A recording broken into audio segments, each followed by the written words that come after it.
Hey, I'm Wil LaVeist. He's Eric Claville. You're tuning into LaVeist and Claville, where we give it to you straight the way it is from a black male's perspective. Because it's like that, and that's the way it is. And so today, our show, annual MLK Day. This is 2022. Where are we now? The National Martin Luther King Jr. holiday honors the civil rights icon as the leader who sacrificed himself for the movement, as well as all of the unsung heroes of the Southern Freedom Movement that was from the 1950s and 1960s. On LaVeist and Claville, we actually launched our show symbolically on MLK Day in 2021. So each year we like to take this time to ask, where are we now? And to give you a hint of where are we now in terms of how far we progress as African Americans, one of the things that could tell you about how complex that answer is that we are actually right now debating in Congress voting rights bill, the new bill, the Freedom to Vote, John R. Lewis Act, as well as the is actually a combined bill, with the Voting Rights Advancement Act that Congress is trying to get passed, and Biden has promised was going to get passed. But actually right now, it looks like it's at least stalled, and it may actually even be dead, right, Claville? So we're going to tackle that and a variety of other topics that kind of indicates, where are we now as a black community, and how well have we progressed? Yeah.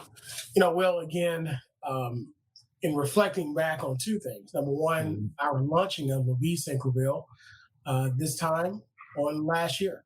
We've had many great conversations with each other, with our viewers, really sharing and talking about some hard issues, but really looking at them from a factual standpoint, historical standpoint, economic, social interaction, and also future implication of action or inaction, right?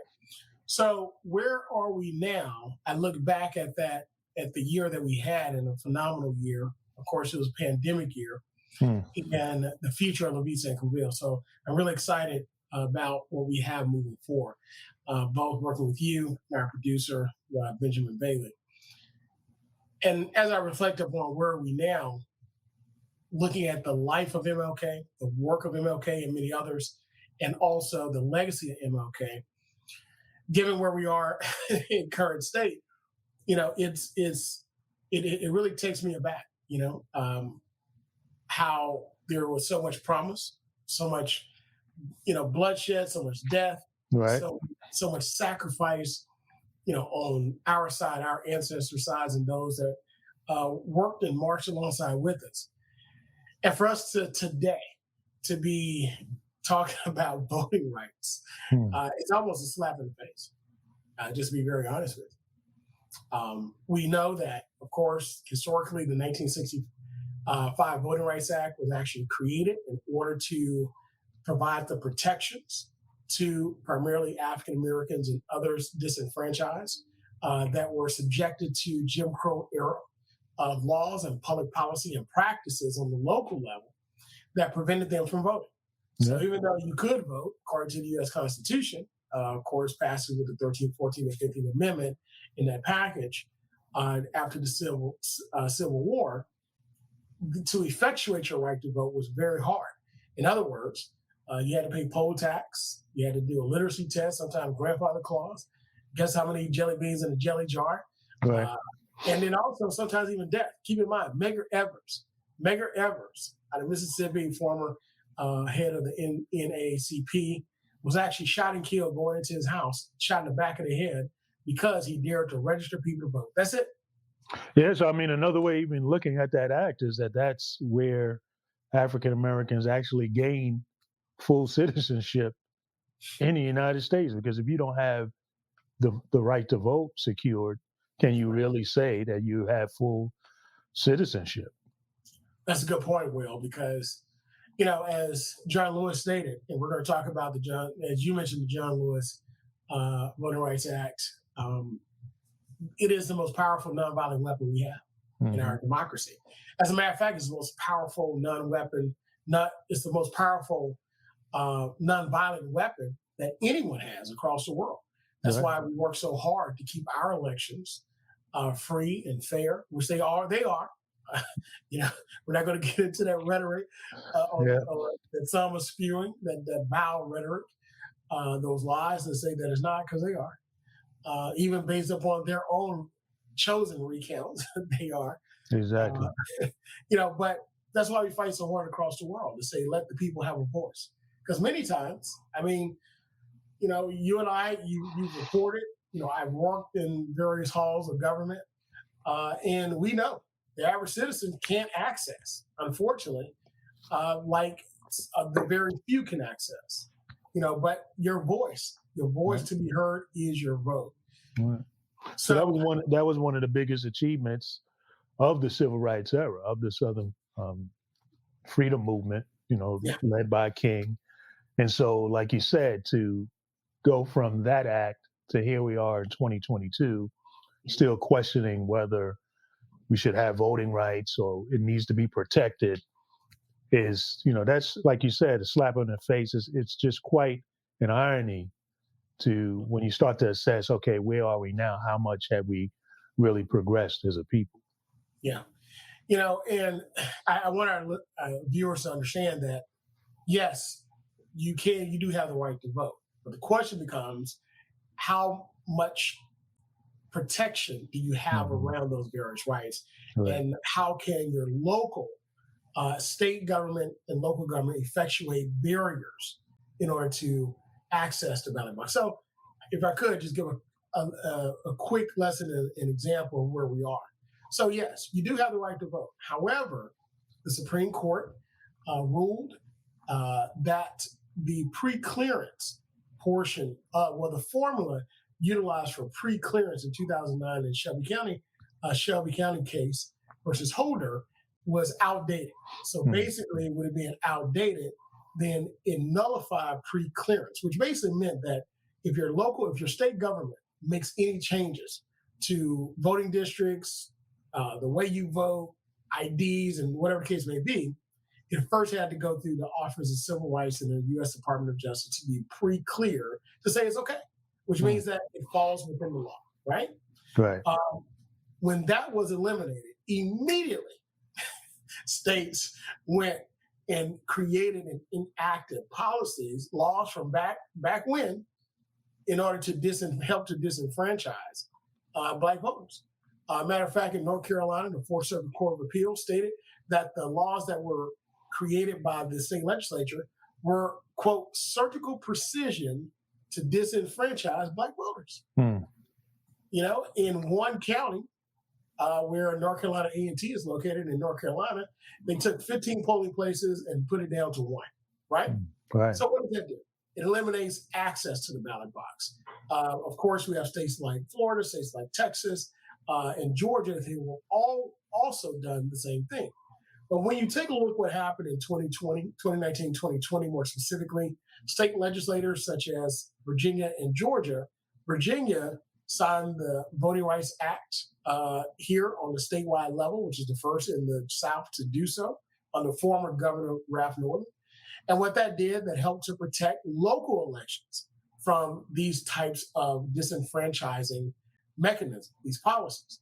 So in Virginia, what we did is that we created more access to the ballot box and more protections. In Georgia, they did the exact opposite, right? They made it illegal to give somebody a bottle of water standing in line, or give them a chair in order to sit down. Now, why would someone do that, right? Why could you be penalized and possibly prosecuted for giving somebody a bottle of water? But what they have done, they've enacted policies in their state legislature to decrease access to the ballot box. So we see this fight across the board through the traditional South and other states that are looking to disenfranchise Black voters and voters from quote unquote non-Republican districts, or what we call minority districts, so that their voices cannot be heard to the maximum that they normally would have been with those protections. Right. So I think the important thing, the point that you're bringing forth, is that access is really the key. You could have legally on paper, it could say you have the right to do X, Y, and Z. But if at the local level, where the rubber really meets the road. Absolutely. If you have all of these stumbling blocks in front of you to be able to execute your right to do X, Y, and Z, then you have to question, you have to say at the end of the day, you really don't have that right. If you don't have access to it, then you can't claim it. And this is one of the things that also you see playing out in other areas. So here in voting, you see it playing out in terms of wealth, in terms of jobs.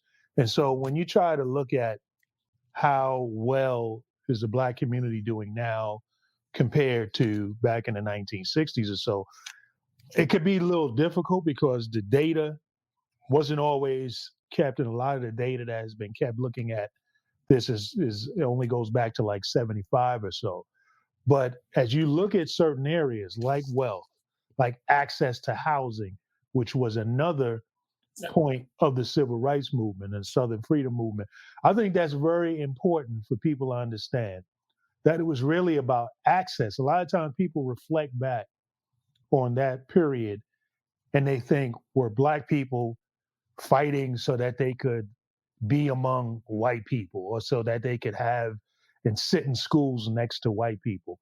No, it wasn't really about culture and not feeling a sense of pride of being Black and so forth.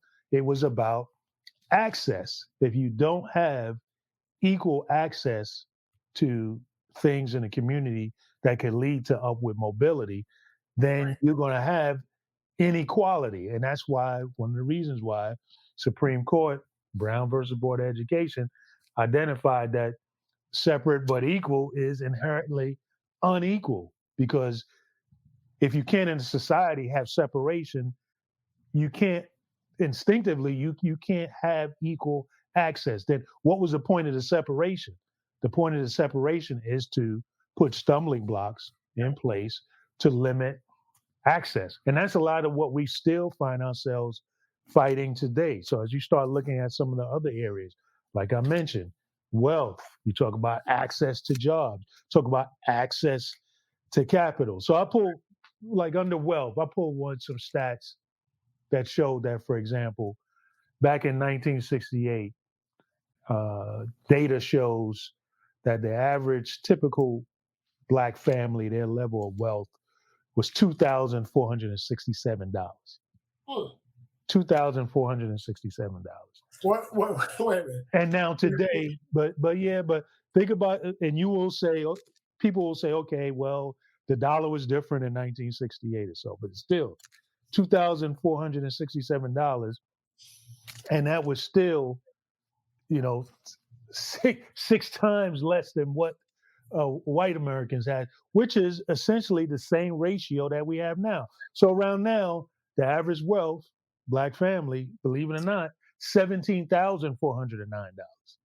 So I don't care what you're seeing on TV about folks living it up in Atlanta or in LA. When you take the average of all African, when you average Oprah and Michael Jordan and Shaq and Ken Chenault, keep going, and Jay-Z, and you start averaging them out with the majority, overwhelming majority of the masses of Black people in this country, you're going to come to an average wealth of somewhere around $17,000. I mean, and that is, white wealth is six times more than that. Yeah. Well, access. Well, one thing that we say, of course, in business, numbers don't lie, right? Mm-hmm. It's only how you interpret the numbers and analyze the numbers which creates the narrative. But numbers don't lie; those are the numbers. And it's when you talk about building wealth and having access, that's really the key. That's what America's about, right? Mm-hmm. People come to America for freedoms, and part of those freedoms is economic freedom. Part of those freedoms are education. Part of those freedoms are to be able to live your life without having a dictatorship dictate what you do and what you don't do, mm-hmm. right? So when you don't have economic freedom, access to wealth, access to loans, access to capital, which is really what it's all about, being able to leverage. So wealth is built based on how much you can leverage as opposed to, being born with a silver spoon in your mouth. I mean, you start to be able to do some things that you really want to do, invest Right. and the like. So, when you mention having access and we're talking about MLK, where are we now? Where have we gone? I mean, we went from 2,000 to let's just round it up to say 18,000. Hmm. I mean, that's from you look at the dollar, inflation, and so forth. That's about the same. It's about the same. Yeah. So how far can $18,000 take you? Let's just say you lose your job. How far can that really take you? Right. It doesn't give you the ability to really save for 3 to 6 months. Like you said, if you lose your job, to be able to have that cushion. Well, they say you need 6 to 9 months, right? And then after the pandemic, you need 12 months. Right. So you're really living. The majority of African Americans are really living in an existence where one mistake, one loss of job, one loss of income could really lead to a tragedy. So for example, just giving the clear numbers, 17,000 in 2000. I believe this was around last data somewhere around 2016 and 16 to 2019 or so. $17,409 average wealth, African Americans. 171,000 average wealth, white Americans. So when you talk about access, and you said an important word earlier, leverage. So what does a lot of African Americans, a lot of people in this country, period, are they able to leverage in terms of building wealth? Well, home ownership, right? So one of the things that the civil rights movement and Martin Luther King, and I actually learned his brother A.D. King, who was working behind the scenes, one of his pushes after the assassination of his brother was fair housing, equal opportunity, equal access to housing, which was another achievement that happened under LBJ as president. And so now when you start to look forward, you start talking about, okay, access to housing, meaning an American citizen should have the right to live anywhere that they can afford to live. They shouldn't have to be relegated to a particular area of a city, red line to a particular section, where now if you're red line in this area, you can cut off the access to resources to build up that area. You can cut off the access to banks for ownership.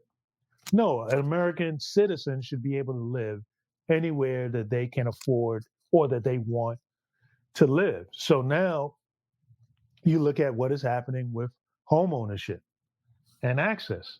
And a lot of those, numbers, when you look at Black home ownership, is not looking good at this point. Yeah. And, the pandemic did not help any either. Exactly. So when you talk about that, where are we now? A lot more people are having to rent, and rents are going up. As a matter of fact, I was watching one of my favorite shows I like to watch is on Bloomberg, and they take a look at investors and where they are, how their lives led to what they're doing now. And one of the individuals that I was looking at, and one that they were displaying on the show, talked about how we're in the early innings now of companies investing in single-family homes, because what the data shows is that we can raise rents, right? Mm-hmm. And rents are going up 18%, 18% in some localities. So when we talk about protection, on one side, there's one part of the owl that gives the rhetoric of, eliminate regulations, right? Right. But I call it protectionism. And one thing that we need in America for African Americans and people of color are protectionisms. And that's to protect us from the historical, discriminatory, and deadly practices that keeps us from accessing the American dream. And the other reason is to provide protections so that we can access, the American dream. And when we run into tough times, be able to continue to stay in our homes, be able to continue to move and leverage our gains from one opportunity to another. It happens for large corporations, right? It happens for individuals who have historically had the opportunity in America. So again, where are we now? Will, you know, as it relates to voting rights, as it relates to economics and access, it looks like we're in the same position we were maybe 50 years ago.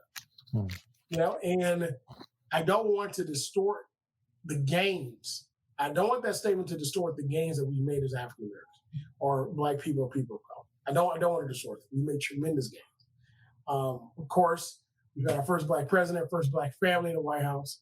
We've got our first Black woman of color, vice president, HBCU graduate.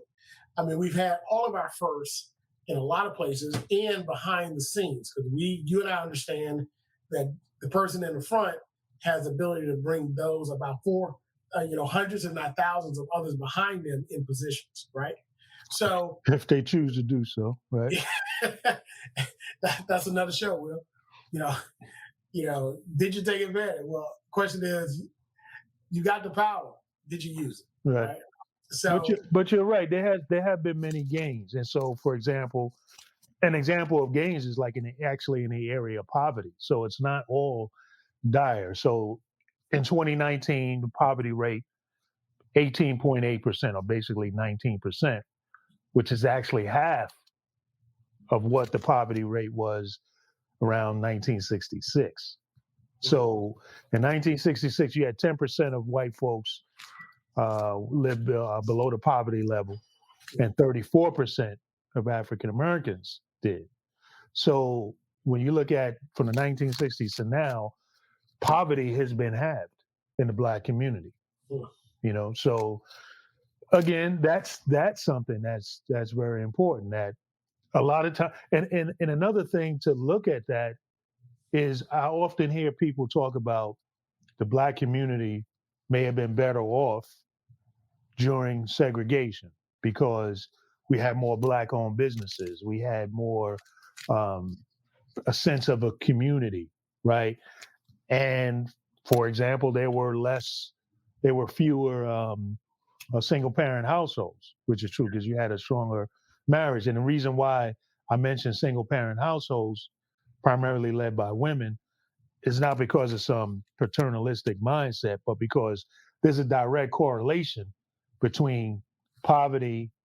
Women and children are the majority people who are in poverty. So when you have so many single-parent households led by mothers, it increases the likelihood that there's going to be poverty there, because that's across the board. So, but it's important to understand that during that time of segregation, the poverty level, you're talking about north of 30% of African Americans. Yes. So that's a lot. So if you want to be nostalgic about, those times and how things were better, because you often hear that said, ironically, by people who didn't actually live it. The folks, the elders that we talk to, will tell you that, no, you out of your mind, that during segregation that was somehow better. Poverty was much higher. And again, it's about access. So King and other leaders, the other soldiers of the Southern Freedom Movement, Civil Rights Movement, they were fighting for access because they realized that greater access to all of what the country has to offer, that African Americans certainly through being enslaved on up to the present time built, this would improve our lot as a people. And in the area of poverty, you definitely do see that, even though we still see poverty in our communities, and it's still disturbing. It is. And Will, you make a good point, because, things were better from that perspective, but it's the policies that were created to give the majority, if not all, African Americans the opportunity for gains within employment, education, housing, voting, and the like. It wasn't until really the 80s where you started to see a lot of those policies take effect to roll back the gains that were made. And we have what we have today. And of course, the influx of drugs and illegal guns into our community. which we've talked about and others have written about how that actually happened, right? So, where are we now? We are in a better place than we were, but we are seeing those places roll back in those gains roll back in many areas of the African American community and also the African American experience. And when we talk about community, Will, it's those of us, you and I, we both have doctorate degrees, we're both professionals. We've experienced, been places, done things, had, opportunities, jobs, and so resources and so forth. Right. Maybe we had a downtime, but we were able to bounce back. Many people can't do that. Right. So, that's, we've been the beneficiaries of that, being able to see the gains. We are an example. We are the embodiment of those gains. Our children will be an embodiment of those gains as well.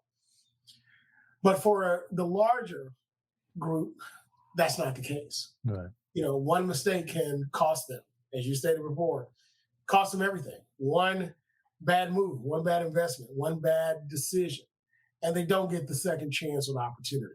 One bad marriage. Absolutely. that you can't recover from. Yeah, I mean, one loss of job, can send you into a tailspin. Oh, you were talking about advantages and beneficiaries, and you're exactly right, because another one of the gains, improvements, has been college education. So around 1962, only 4% of African Americans college educated. Now you fast forward 2019, 2020, in the current era, 26% African Americans educated. That's a significant change. Yeah, but Will, think about it. Now again, like everything is a plus and everything is negative, right? So yes, you're able to get multiple degrees, but individuals are saddled with large amounts of debt getting those degrees. And then the policies in the job market says, well, you had a degree, but you don't have the experience. Go back and get the experience. But you can't get the experience unless you have a degree to get the job in order to get the opportunity for that particular job. So now you're stuck in a position that you're overly qualified for, not making as much money as the degree said you could. Right. And now you're kind of going into a tailspin. So, others may say, hey, do it in a more smart way by seeking out scholarship and opportunity, but sometimes it's not you just don't have that ability. So, we could talk about the student loan trap, the education trap, the promise of the job trap, right? That a lot of persons have found themselves in, which right now, we'll do another segment on student loans, student loan repayment, and where our student loan forgiveness, where is that at? Right. Because I think that's also part of this legacy as well. So I think in closing, I think we got to look at the positives and the negatives and be very honest with ourselves as a society, be very honest with ourselves as a people, and very honest with ourselves as a government and say, listen, are we doing everything we can do to effectuate the sacrifice of Dr. King and many, many, many others with him, and those that were not with him, the Medgar Evers of the world, the Fannie Lou Hamers of the world, many others that trailblazed and sacrificed. Some gave the greatest sacrifice. Right. We're doing everything that we can to effectuate their sacrifice into common sense, good policy to help and to not harm. Yeah, so I would agree with you. There have definitely been gains. There's definitely still quite a ways to go. And I think that it would behoove us, the leaders in our community, individuals, to be able to really look at the areas where we need to grow and we really need to develop. And then it's ironic that when King was taken off the scene, when he was assassinated, he was in the midst of forming a Poor People's March, and he was looking at the issue of jobs again and access and building wealth, because he recognized that, and others in the movement recognized that legislation could only make but so much change. It didn't in terms of increasing access. And so that was the next phase. That was the next stage that they were going into, is looking at wealth and income inequality. Many of the issues that we are hearing as being discussed right now. So these are the things that we really need to be tackling and really taking up the mantle that King had taken up himself before he was taken from us. Exactly right. So 2022, where are we now? Here on MLK Day, really celebrating and recognizing his life, his legacy, and ensuring that we are the living example, but also our lives and the things that we do help those that are coming behind us. Thank you again for joining us for this segment of LaVeist and Claville. Continue to watch us, like us, and also subscribe and catch every single episode, because to us, that's the way it is. Be well. We'll see you next time.